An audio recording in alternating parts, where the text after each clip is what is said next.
지난해 대구에서 태어난 아기는 9,400명으로 2022년 만 134명보다 734명, 7.2% 줄었습니다. 1970년 통계 작성 이후 처음으로 10,000명을 밑돌았습니다. 대구 지역 연간 출생아 수는 지난 2012년 2만 1,000명대에서 2013년 10,000명대로 내려온 뒤 줄곧 줄었습니다. 지난해 경북에서 태어난 아기는 1,200명으로 2022년보다 1,100여 명, 9.8% 줄었습니다. 여성 1명이 평생 낳을 것으로 예상되는 평균 출생아 수를 뜻하는 합계 출산율은 대구 0.76명, 경북 0.93명으로 나타났습니다.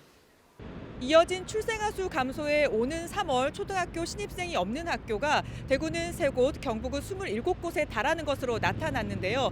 이런 추세대로라면 4년 뒤인 2028년에는 대구에 있는 어린이집과 유치원 3곳 중 1곳이 문을 닫을 것으로 전망됐습니다. 전국적으로 지난해 태어난 아기는 23만 명, 합계 출산율 0.72명으로 역시 1970년 이후 가장 낮았습니다.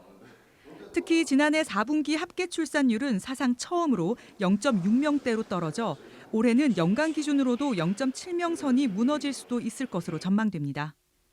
저출생으로 인한 인구 감소는 농어촌 등 특정 지역이 아닌 우리 사회 전체가 직면한 문제가 됐습니다.